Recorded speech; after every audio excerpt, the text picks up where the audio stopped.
parte precisamente de los 12 pares craneales.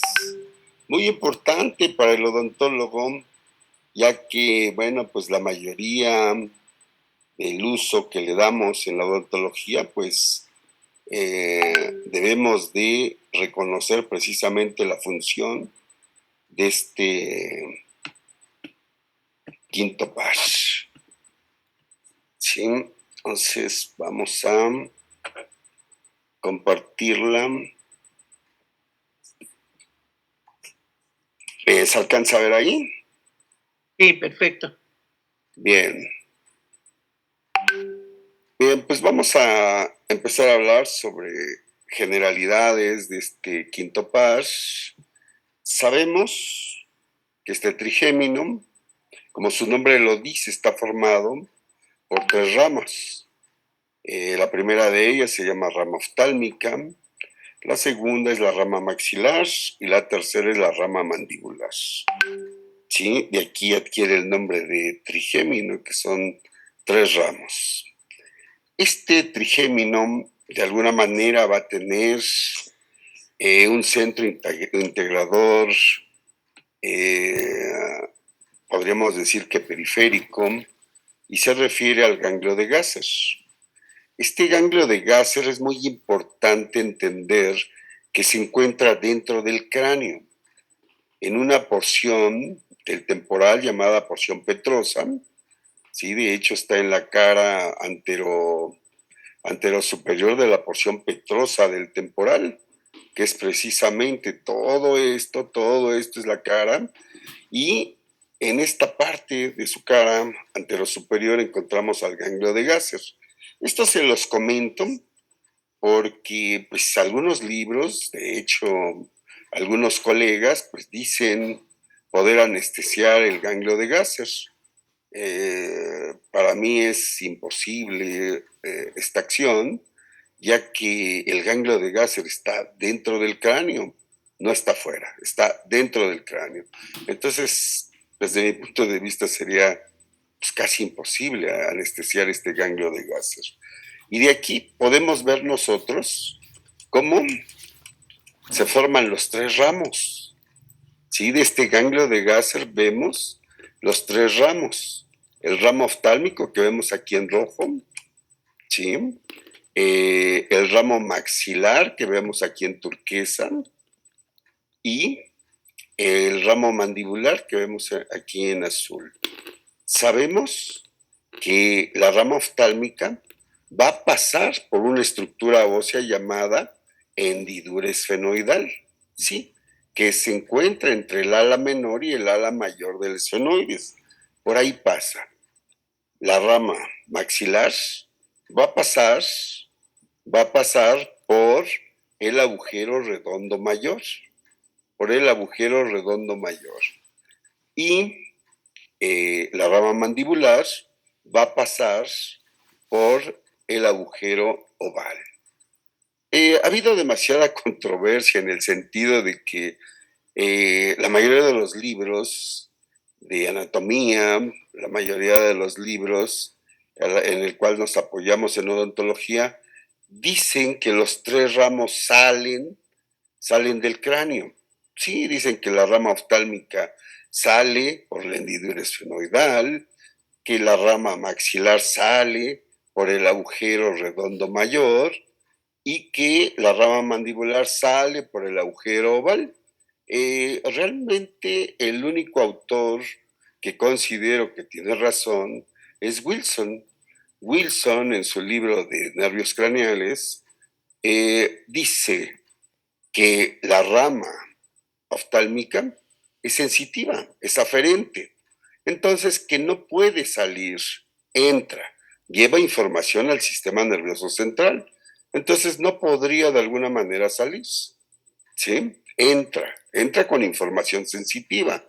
De igual manera, la rama maxilar,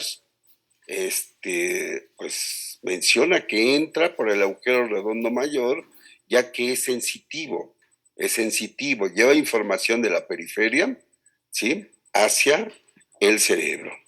Y en el caso de la rama mandibular, se dice que entra y sale. ¿Por qué? porque es sensitivo, la información sensitiva entra y la información motora sale. ¿Sí? Entonces, es importante ir entendiendo estos cambios que se están dando ya. Aquí podemos ver a ese ganglio de Gasser, ¿sí? Ese ganglio de Gasser que de alguna manera se dice que está, sí, en un desdoblamiento de la dura madre. La dura madre, les recuerdo que es una meninge, es la meninge más externa, ¿sí? Y este desdoblamiento de la madre, de la dura madre, en donde se encuentra el ganglio de Gasser, se llama Cavum de Meckel. Muchos confunden y dicen es fosa gasseriana o Cavum de Meckel. No, no, no. La fosa gasseriana es la depresión ósea y el Cavum de Meckel es el desdoblamiento de la dura madre en donde se encuentra alojado el ganglio de Gasser.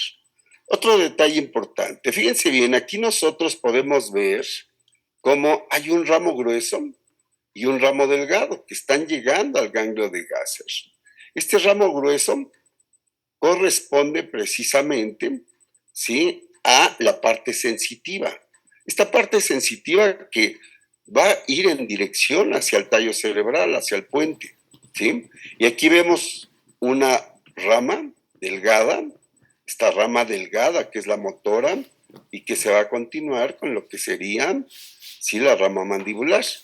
Este ramo motor sí sale del tallo cerebral, sí se dirige al ganglio de Gasser y sí sale del cráneo por el agujero oval, formando parte de la rama mandibular. Y bueno, aquí tenemos precisamente las características de esos tres ramos. La rama oftálmica es puramente sensitiva. ¿Qué tipo de sensibilidad maneja? Maneja una sensibilidad somática. Es aferente somático. ¿A qué se refiere esto? A que va a llevar información, ¿sí?, de tacto, de frío, de calor, de presión, de dolor. ¿Sí? ¿De dónde? Del tercio superior de la cara. ¿Sí? En el caso de la rama maxilar, somático también. Nuevamente, ¿a qué me refiero con sensitivo somático? A que va a llevar la sensibilidad de tacto, de frío, de calor, de presión, de dolor, pero del tercio medio de la cara. Pero a su vez también es sensitivo visceral. Es sensitivo visceral. ¿A qué se refiere esto? Bueno, en este caso va a llevar información de estiramiento del ligamento periodontal de los dientes superiores. Estiramiento del ligamento periodontal de los dientes superiores. ¿Sí? Esto solo lo maneja el libro de Åkesson. Si ustedes lo revisan en cualquier libro de anatomía, no trae esta función aferente visceral. ¿Sí? Necesitarían irse al libro de Åkesson. ¿Sí? Y por último tenemos a la rama mandibular. Esta rama mandibular, fíjense bien, es sensitiva somática. ¿A qué me refiero? A que capta tacto, frío, dolor, presión, calor del tercio inferior de la cara. Pero también es sensitivo visceral o aferente visceral. ¿Qué va a captar? Va a captar estiramiento del ligamento periodontal de los dientes inferiores, pero también va a captar estiramiento de los ligamentos de ATM, pero también va a captar acortamiento de los músculos masticadores a través de receptores llamados usos musculares. Y por último, esta rama mandibular, pues podríamos decir que es motor somático, es eferente somático. Este ramo delgado que veíamos hace un momento es el que va a llevar la motricidad a los músculos masticadores. Sí, a ese macetero, temporal, pterigoideo medial y pterigoideo lateral. ¿Sí? Y aquí lo vemos, vean este esquema precisamente de Wilson. ¿Sí? Vean cómo la rama oftálmica, vean las flechas de la rama oftálmica, está entrando por la hendidura esfenoidal. ¿Sí? Está entrando. Pasan por el ganglio de Gasser y entra por la parte lateral de la protuberancia y llega al núcleo aferente somático del quinto paso. Sí, esta información se va a dirigir hacia el mesencéfalo, al tálamo, y va a llegar al lóbulo parietal. Pero vean el sentido, no sale, está entrando. La rama maxilar, de igual manera, fíjense bien cómo está entrando. Está entrando por el agujero redondo mayor, llega al ganglio de Gasser, llega a la parte lateral de la protuberancia, llega al núcleo aferente somático, ¿sí? O al aferente visceral, que se encuentra a nivel del puente, asciende al mesencéfalo, al tálamo, y lo somático va a llegar al lóbulo parietal, pero lo visceral llega al lóbulo de la ínsula. Y vean la rama mandibular, cómo la parte sensitiva entra por el agujero oval, llega al ganglio de Gasser y se va a dirigir a la parte lateral de la protuberancia. De ahí llega al núcleo aferente somático, asciende al mesencéfalo, asciende al tálamo, y lo somático llega al lóbulo parietal y lo visceral al lóbulo de la ínsula. Pero vean cómo la parte motora sí sale. La parte motora sí sale, ¿sí? Sale de la parte lateral de la protuberancia, sí. Aquí está el núcleo motor. Se va a dirigir al ganglio de Gasser saliendo por la parte lateral de la protuberancia y sale por el agujero oval. Sí, esto no nace de aquí, esto viene desde el lóbulo frontal. Y del lóbulo frontal baja al tálamo mesencéfalo, llega al puente y llega a este núcleo. Un núcleo motor por el cual van a salir este ramo motor del quinto paso, ¿sí? Y aquí tenemos precisamente la integración de todo. Vean cómo la información se capta de la frente, a través del nervio frontal, de la nariz, a través del nervio nasal y de la parte lateral de la órbita, a través del nervio lagrimal.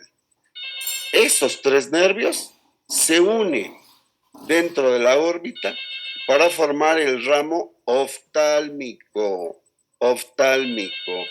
que va a entrar al cráneo por la hendidura esfenoidal y se va a dirigir al ganglio de Gasser. Vean las flechas, ¿sí?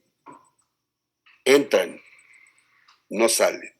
Las únicas que salen es el ramo motor de la rama mandibular.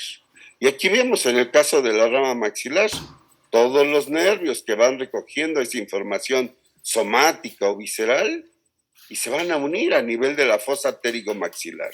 Y ahí, a nivel de la fosa pterigomaxilar, es en donde van a formar el ramo maxilar. Esa rama maxilar va a entrar al cráneo, repito, por el agujero redondo mayor. Y de ahí se dirige hacia el ganglio de Gasser, ¿sí? Para de ahí dirigirse hacia la parte lateral de la protuberancia. Y vean la rama mandibular, de igual manera, va recogiendo toda esa sensibilidad somática, ¿sí? ¿Hasta aquí hay alguna duda, algún comentario? No, doctor, ninguno. Fíjense bien, aquí tenemos rápidamente los ramos terminales, ¿sí? De la rama oftálmica, nasal, frontal y lagrimal. ¿Qué fueron los que yo les mencioné? Estos son importantes, los colaterales, sí, pero para los tiempos, bueno, pues simplemente mencionar que hay ramos colaterales que son los meningios y los anastomóticos. Aquí vemos esos ramos, ¿sí? Todos esos ramos de la rama oftálmica, vemos, ¿sí? Estos ramos que de alguna manera, bueno, en algún momento quizás nos interesen un poquito más. Por el momento me interesan estos ramos terminales, que es el nasal. Vean cómo está recogiendo la sensibilidad de la pared medial de la órbita y llega precisamente hasta lo que sería la piel del entrecejo y la piel de la nariz, ¿sí? Vemos cómo viaja este nervio nasal por la pared medial. ¿sí? Este nasal, a su vez, se divide en un nasal medial, ¿sí? Un nasal interno y un nasal externo. De alguna manera también con algunos cambios en la anatomía de hoy, ¿sí? Pero vamos, es de alguna manera poco probable que nosotros trabajemos en este ramo oftálmico,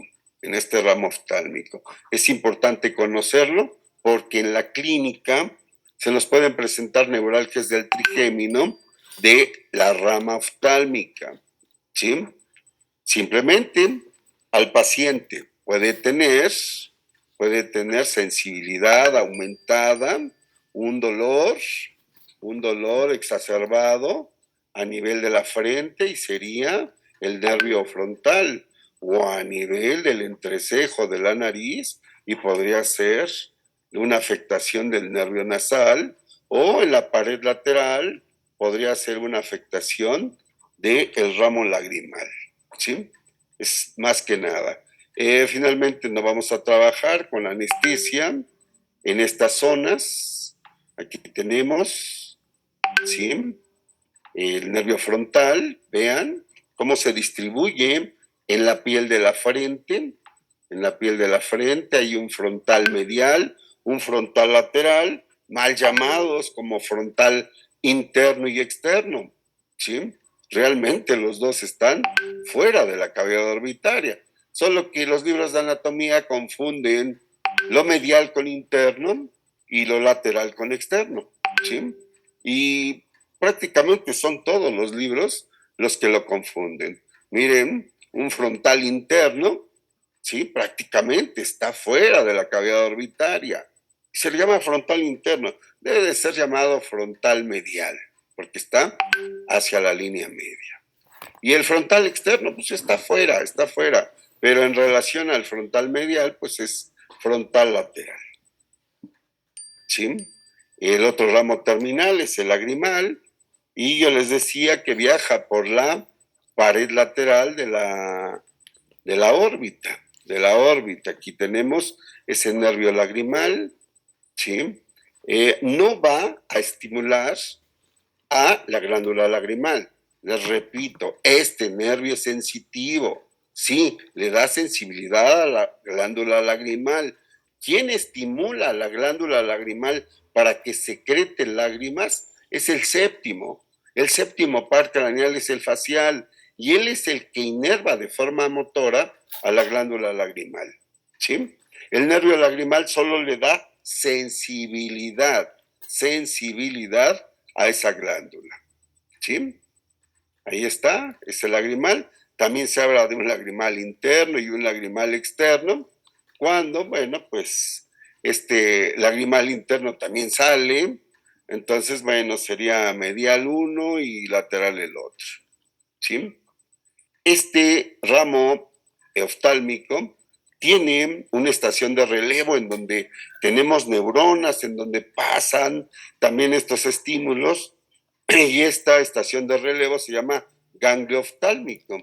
Ahí lo tenemos, está ese ganglio oftálmico, ¿sí? Dentro también de la cavidad orbitaria, por detrás precisamente del globo ocular, ahí se encuentra ese ganglio oftálmico, ¿sí? Ahí lo vemos dentro de la cavidad orbitaria, precisamente lo vamos a encontrar por dentro, lo vamos a encontrar medial a lo que sería el músculo recto lateral, ¿sí?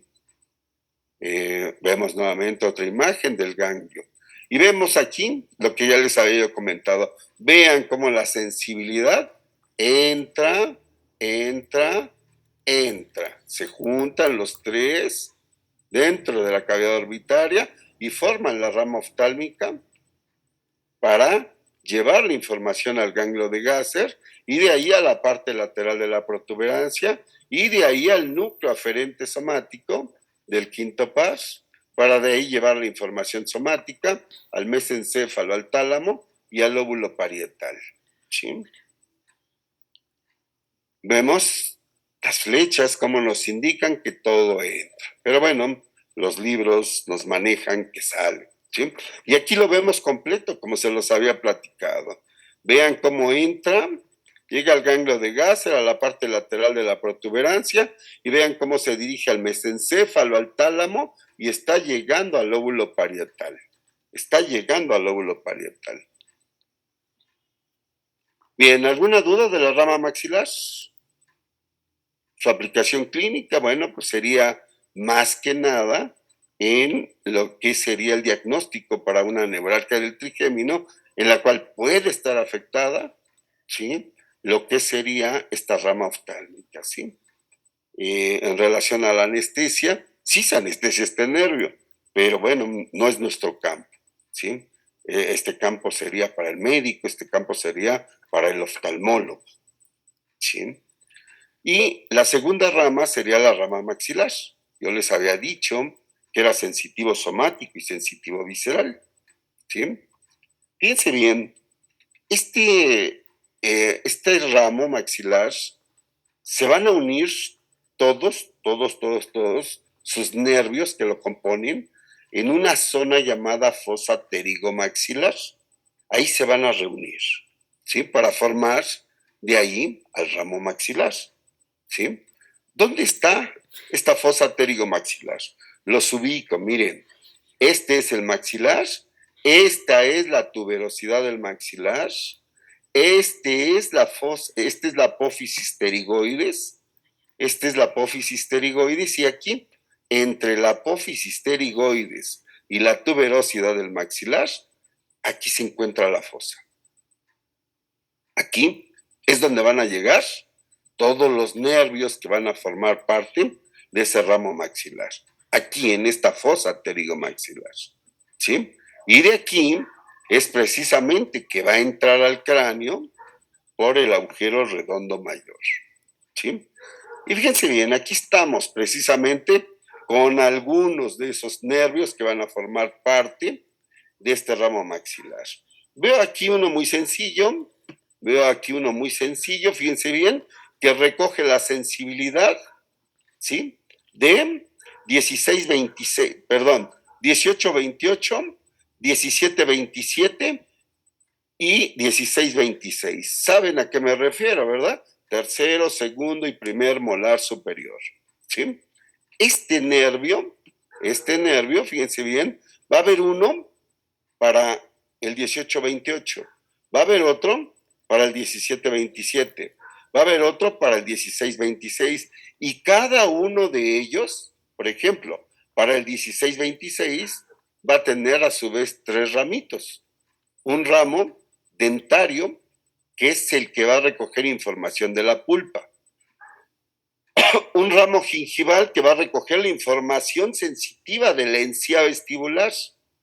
Y un ramo alveolar que va a recoger la sensibilidad del hueso alveolar vestibular, ¿sí?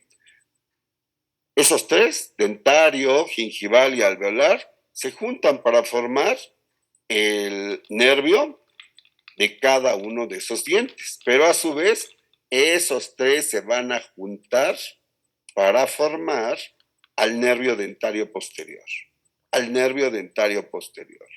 Lo mismo va a suceder para el dentario medio. El dentario medio está formado por 2 nerviecitos, uno para el 15-25 y otro para el 14-24, y cada uno de ellos va a tener a su vez 3 ramitos, un dentario, un gingival y un alveolar. Los 2 se van a juntar para formar al dentario medio, que se va a dirigir hacia la fosa pterigomaxilar. Y el otro es el dentario anterior. Este dentario anterior está formado por 3 nerviecitos, uno para el 13-23, otro para el 12-22 y otro para el 11-21. La diferencia es que estos, ¿sí? Fíjense bien, también van a tener 3 nerviositos, dentario, gingival y alveolar. Los 3 se van a dirigir hacia arriba y van a llegar al piso de la cavidad orbitaria, ¿sí? Ahí van a pasar a través de lo que sería el conducto, el canal y van a viajar hacia la parte posterior para caer por la hendidura esfenomaxilar.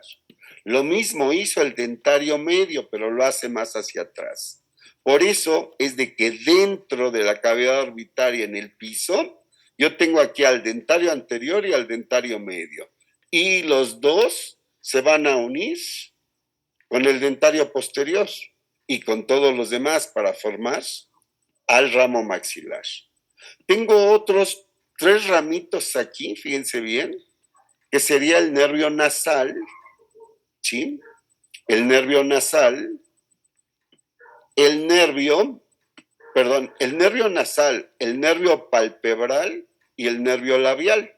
Estos 3 nervios recogen sensibilidad, el labial del labio superior, el nasal de la piel de la nariz y el palpebral del párpado inferior. Los 3 se juntan para formar el nervio infraorbitario. Entra por el agujero infraorbitario, ¿sí? Pasa a la cavidad orbitaria, llega al conducto, al canal y viaja junto con el dentario anterior y el dentario medio hasta la parte posterior para caer por la hendidura esfenomaxilar. Estos 3 nervios viajan por el piso de la cavidad orbitaria. Es importante, ¿por qué? Porque en la anestesia, cuando nosotros manejamos la técnica supraperióstica para el dentario posterior, lo colocamos el anestésico en esta zona para el 18-28, en esta zona para el 17-27, en esta zona para el 16-26, ¿sí? Vamos a anestesiar aquí al dentario medio, ¿sí? A nivel del fondo de saco. Pero si nosotros queremos anestesiar al dentario anterior, podríamos anestesiarlo supraperiósticamente para cada uno de los dientes, 13-23, 12-22, 11-21. O intentar anestesiar todo el ramo dentario anterior a nivel del agujero infraorbitario. Sé que al poner el anestésico a nivel del agujero infraorbitario, ¿sí? Voy a anestesiar, sí, los ramos del infraorbitario, pero esos no me interesan. Me interesan a mí anestesiar al dentario anterior que tengo ligeramente en la parte profunda.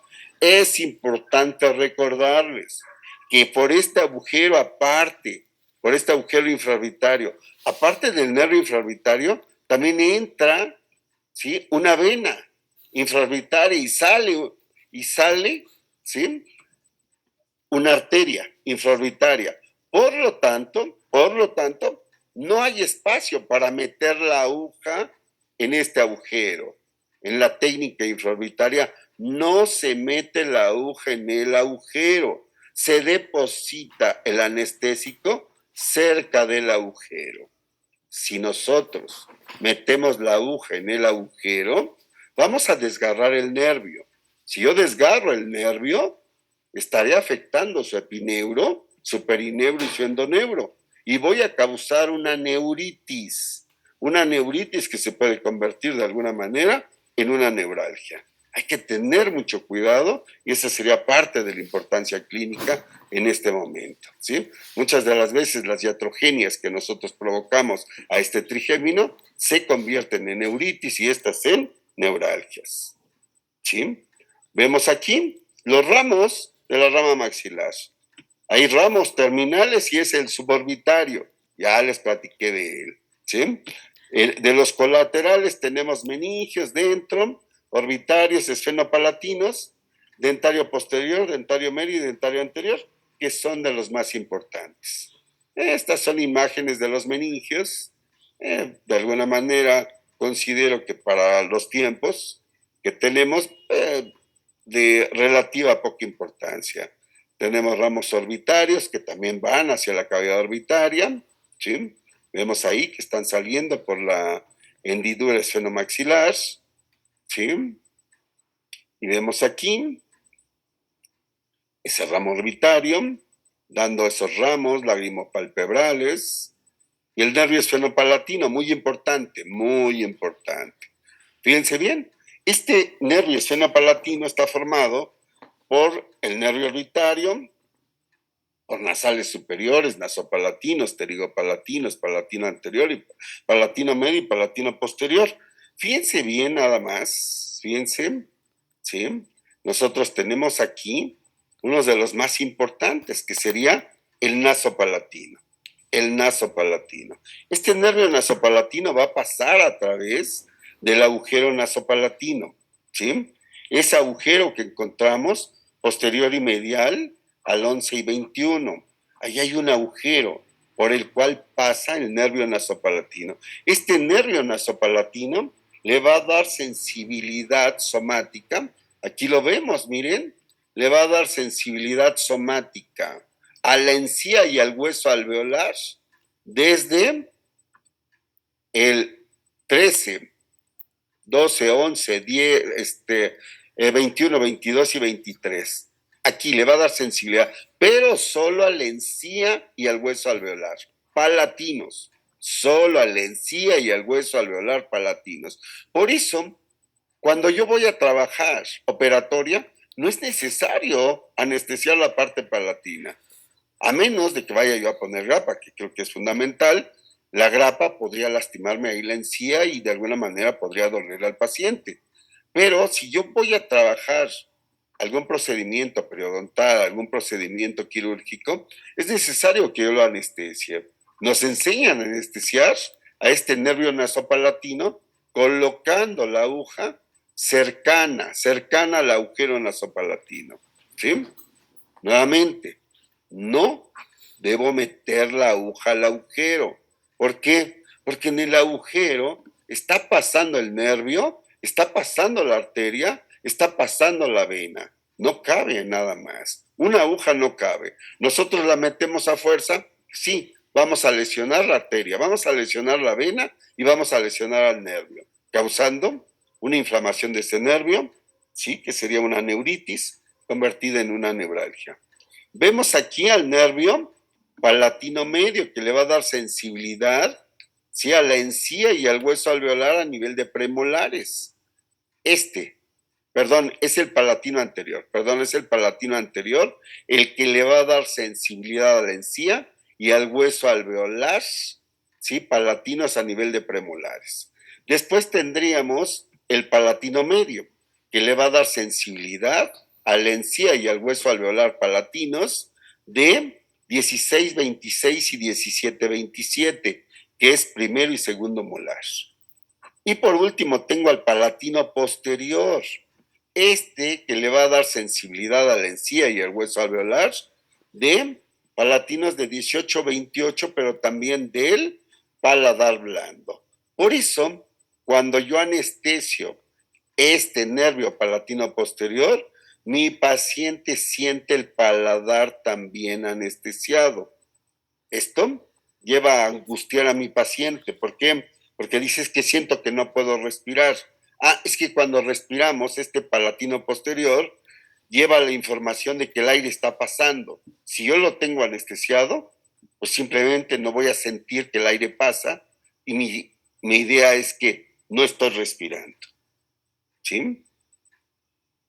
Ahí tenemos cómo se están juntando a nivel de la fosa pterigomaxilar, van a entrar por el agujero redondo mayor, ¿sí? Van a entrar por el agujero, ¿sí?, redondo mayor. Y de alguna manera tenemos, ¿sí?, todo esto ya lo explicamos, ¿sí? También tengo una estación de relevo para esta rama maxilar que se llama ganglio esfenopalatino. Ganglio esfenopalatino, ¿sí? Y vean nuevamente lo que nos dice, sí, Wilson, que la información es sensitiva, somática, y que la información está entrando, que la información se dirige hacia el ganglio de Gasser, no del ganglio de Gasser hacia afuera. ¿Sí? Aquí está, vean cómo está entrando, cómo está llegando al ganglio de Gasser, y de aquí se dirige hacia la parte lateral de la protuberancia. ¿Sí? ¿Alguna duda de la rama maxilar? Su aplicación clínica sería precisamente en las técnicas de anestesia, y el daño que podríamos provocar con esta sería esa inflamación que podríamos provocar en ese nervio, ¿sí? Que nos podría llevar a una neuritis y a una neuralgia del trigémino.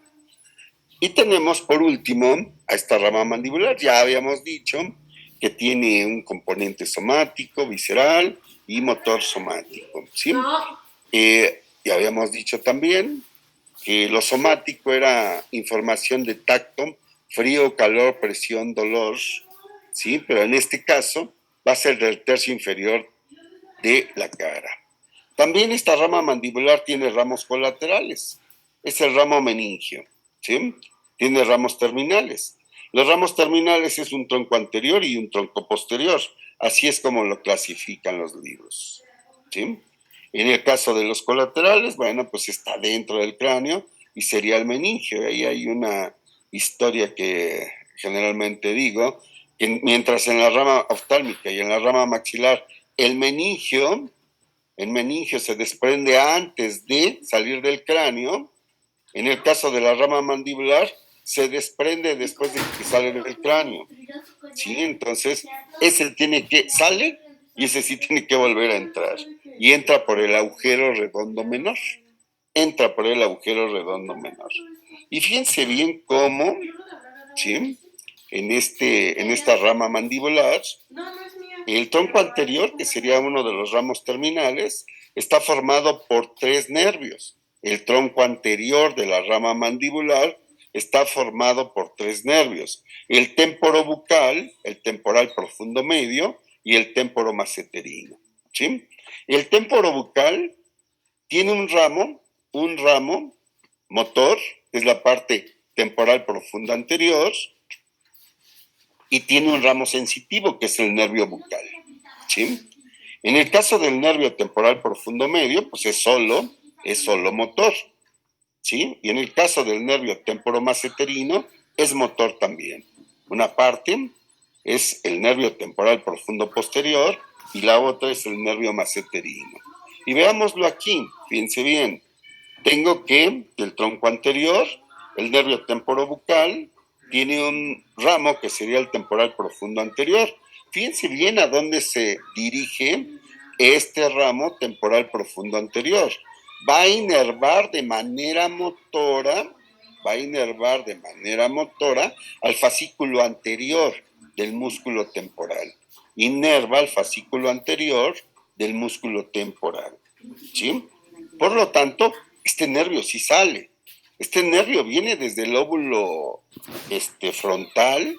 Este nervio sí sale de la parte lateral de la protuberancia, sí sale del ganglio de Gasser, ¿sí? Sí sale del cráneo por el agujero oval, ¿sí? Y vean aquí cómo llega al músculo, al fascículo anterior del músculo temporal. El otro es el nervio bucal, de este temporobucal, el nervio bucal, fíjense bien, este ramo es sensitivo, ¿sí? Y da sensibilidad somática al carrillo, importancia clínica. Sabemos que da sensibilidad al carrillo, sí, pero ¿qué creen? Que este nervio bucal en un 30% de los casos da sensibilidad a 36-46, primer molar inferior. Por eso cuando estamos trabajando en el primer molar inferior, llega a pulpa. Muchas de las veces, aunque anestesiemos en nuestro nervio dentario inferior, al paciente le sigue molestando. ¿Por qué? Porque en un 30% de los pacientes, ese primer molar inferior está inervado por el nervio bucal. Tenemos que anestesiarlo. En un 20% llega también al segundo molar inferior y en un 10% llega al tercer molar inferior. Entonces, Siempre que hablemos del trabajo en molares inferiores, sería importante anestesiar ese nervio bucal, ¿sí? Ese nervio bucal. Aquí lo tenemos, la sensibilidad somática, sí, al carrillo, pero les repito, también da sensibilidad a primero, segundo y tercer molar, ¿sí? Más imágenes de ese nervio bucal, ¿sí? El otro nervio del tronco anterior es el temporal profundo medio, es motor. Pues sale. ¿Va a llegar a dónde? Fíjense bien, aquí lo podemos ver. Este nervio temporal profundo medio, aquí está, va a llegar al fascículo medio del músculo temporal. Llega al fascículo medio del músculo temporal, ¿sí? Aquí lo vemos también, cómo está llegando, sale de ese agujero oval y se va a dirigir precisamente a ese fascículo medio del músculo temporal. Y el último de estos nervios del tronco anterior es el temporomaceterino.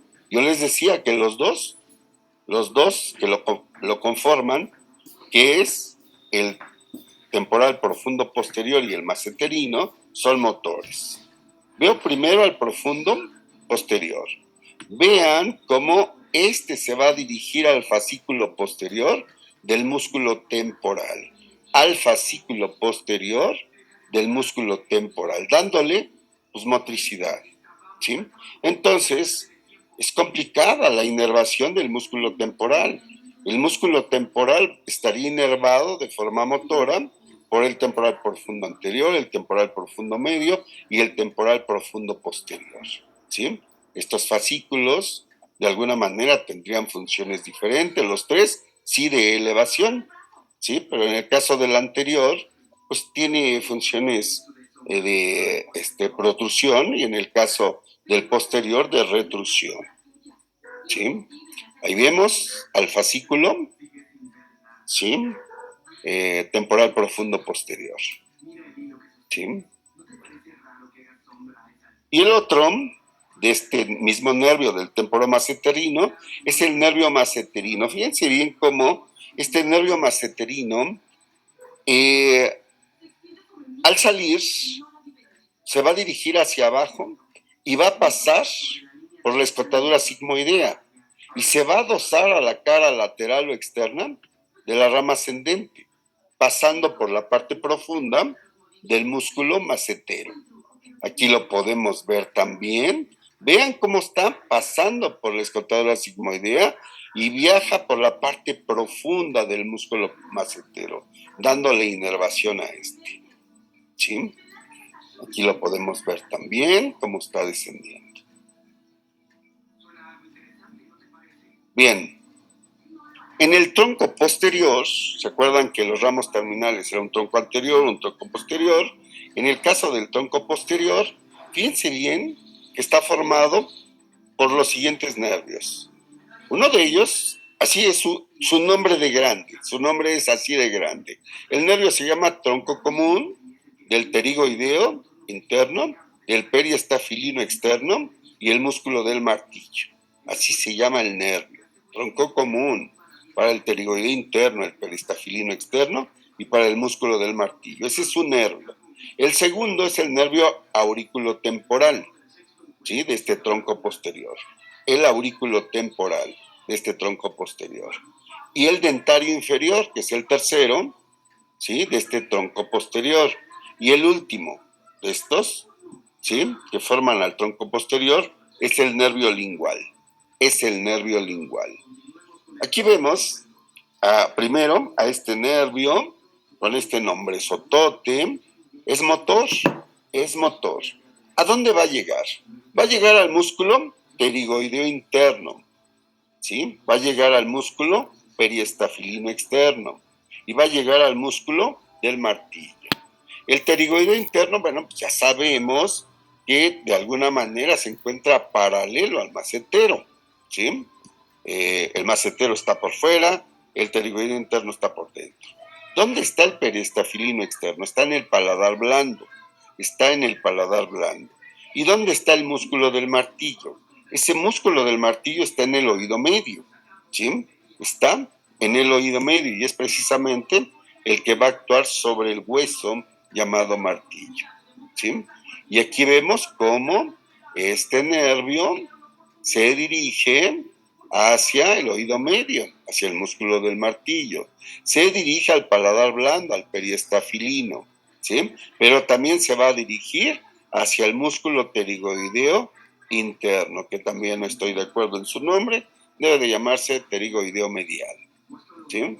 Aquí nuevamente lo vemos cómo se está dirigiendo hacia el oído medio, cómo se está dirigiendo al paladar, hacia ese periestafilino, y cómo se está dirigiendo hacia el músculo pterigoideo medial, ¿sí? Nuevamente vemos el ramo que se está dirigiendo hacia el músculo pterigoideo, hacia el periestafilino. Oye, ¿se ¿Sí? puedes bajar nada más dos? El segundo nervio de este ramo, de este tronco posterior, Gracias. es el aurículo temporal. Fíjense bien, este aurículo temporal es importante mencionar que va a pasar precisamente por el ojal retrocondilio de Juvara. Y para eso tenemos este esquema donde está ese ojal retrocondilio de Juvara por la parte posterior del cóndilo y lo que sería la arteria carótida externa, ¿sí? Ahí lo tenemos, fíjense bien, cómo está pasando este aurículo temporal por el ojal retrocondilio de Juvara. ¿A dónde va? Va a la articulación temporomandibular. Este es quien le va a dar la sensibilidad a la articulación temporomandibular. Muy importante, muy importante. ¿Por qué? Porque va a llegar al cojinete vasculonervioso que se encuentra en la parte posterior y superior de la cavidad crenoidea. En ese lugar en donde nos enseñaron que debería de estar el cóndilo, mal hecho, mal hecho. Si nosotros ponemos el cóndilo en una relación céntrica en ese lugar, vamos a provocar mucho dolor. Y dejen del dolor que provoquemos. Vamos a provocar una isquemia, una necrosis y formación de tejido fibroso y hasta óseo en ese lugar. ¿Sí? Vean, aquí estaría ese nervio auriculotemporal, está dándole sensibilidad a la articulación temporomandibular, pero también le da sensibilidad a la región temporal. A ver, ¿qué no habíamos dicho que eran los temporales profundos anterior, medio y posterior? No, esos inervaban a los músculos. Este aurículo temporal le da la sensibilidad a la fosa temporal, ¿sí? Y aquí están, en este esquema, vean cómo va a pasar este aurículo temporal posterior, ¿sí? A lo que sería el cuello del cóndilo. Por aquí atrás está la carótida externa. Y este espacio que dejó la carótida externa se llama ojal retrocondilio de Juvara, ¿sí? Vemos aquí otra vez a este nervio y vemos cómo se dirige, ¿sí? El tercer nervio de este ramo, de este tronco posterior, sí es el dentario inferior, ¿sí? Este dentario inferior es sensitivo somático, y vean cómo va recogiendo la información desde lo que sería el nervio incisivo, el nervio mentoniano. Fíjense bien, este es el nervio mentoniano. Va a dar sensibilidad, sí, a la piel del mentón, ¿sí? A la encía, ¿sí? A la mucosa, y por dentro, a este mismo nivel, estaría el nervio incisivo. Ese nervio incisivo que le va a dar sensibilidad, ¿a quién? A 31-41, 32-42, 33-43 y 34-44. Le va a dar sensibilidad a la pulpa, a la encía vestibular y al hueso alveolar vestibular, ¿sí? Ese nervio incisivo se va a unir al nervio mentoniano aquí, a nivel del agujero mentoniano, y en conjunto van a formar al nervio dentario inferior. Aquí va el nervio dentario inferior. Fíjense bien cómo va avanzando, y aquí le va a dar sensibilidad a 35-45. a su pulpa, a su encía vestibular y a su hueso alveolar vestibular. Después pasan al 3646, al 3646, para darle sensibilidad a la pulpa, a la encía vestibular y al hueso alveolar vestibular. Luego pasa al 3747 y de igual manera, y después pasa al 3848. Y fíjense bien cómo se dirige hacia arriba y va a pasar, ¿sí?, a través del agujero dentario inferior, ¿sí? Prácticamente, cuando nosotros no lo aprendimos, decíamos, entra por el agujero dental inferior. No, no, no, no, no está entrando, ya está saliendo, porque lleva información sensitiva, ¿sí? Y vean cómo se dirige también hacia la fosa pterigomaxilar para unirse con todos los ramos que hemos mencionado. Importancia clínica. Hay que saber anestesiar este nervio dental inferior a nivel del agujero dental inferior, ¿sí? A nivel del agujero dental inferior. Si yo utilizo aguja larga, generalmente lo lesiono. Si yo utilizo aguja corta, es una longitud apropiada. La aguja larga se utiliza para pacientes prógnatas, ¿sí? Con una aguja corta es suficiente para llegar, ¿sí? Generalmente lo lesionamos y si lo lesionamos causamos neuritis. Y esa neuritis nos lleva a una parestesia, que generalmente el odontólogo, cuando el paciente le pregunta, oiga doctor, doctora, ¿es normal que hace 8 días fue mi cirugía y todavía sienta dormido? Y el odontólogo dice, a veces, pero se te va a quitar en algún momento. No, eso hay que atenderlo, hay que tratarlo, no se puede quedar así, ¿sí? Bien, aquí está otra vez ese dentario inferior. Vean cómo está saliendo por el agujero dentario, no entrando, saliendo, para unirse a los demás y formar el ramo mandibular, ¿sí? El ramo mandibular. Y el último nervio de este tronco posterior, que es el nervio lingual. Este nervio lingual, que le va a dar sensibilidad a la lengua, sensibilidad somática a la lengua. Les aclaro que la lengua es uno de los órganos más inervados. Trigémino, a través de su nervio lingual, le da la sensibilidad somática a sus 8 novenos anteriores. La sensibilidad somática del noveno posterior la da el nervio vago, ¿sí?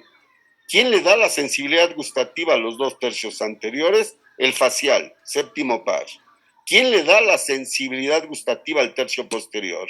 El noveno, el glosofaringio. ¿Y quién le da la motricidad a esos músculos de la lengua? El 12º, el hipogloso, ¿sí? El nervio lingual, le da la sensibilidad somática. Tacto, dolor, frío, calor, presión, ¿sí? Y vean cómo viaja este nervio lingual por la cara lingual de esa mandíbula. Va a ir dando ramos, sí, sensitivos, a la encía y al hueso alveolar lingual, ¿sí? Por eso, cuando anestesiamos nosotros el dentario inferior a este nivel, sí, le damos también al lingual.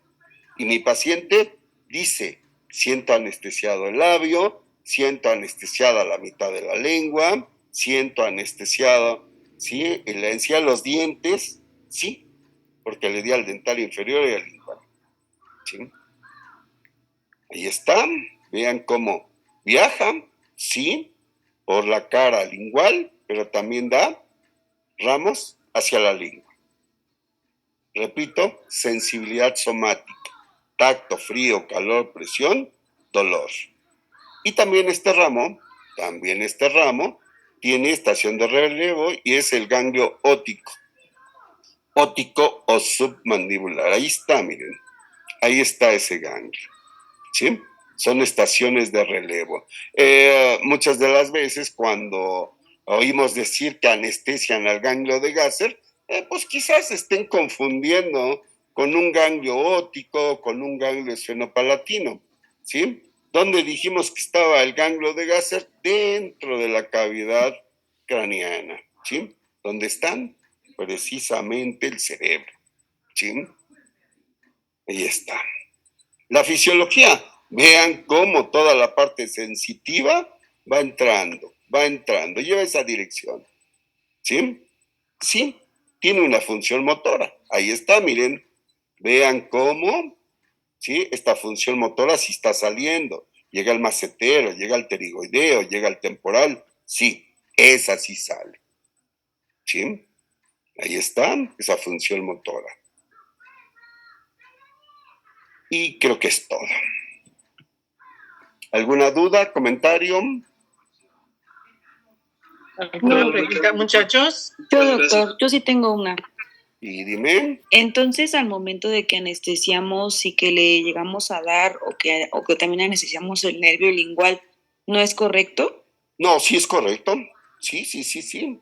Okay. Es correcto porque de alguna manera, si vamos a trabajar operatoria y voy a poner una grapa, pues voy a lesionar y yo necesito anestesiar también la encía lingual, la encía lingual. Entonces, pues necesito anestesiar, ¿sí? El nervio lingual, que es el que le va a dar la sensibilidad a esa encía. Ok, supongo que también se aplicaría en caso de una extracción, ¿no? Claro, claro. Perfecto. Gracias, doctor. Sí.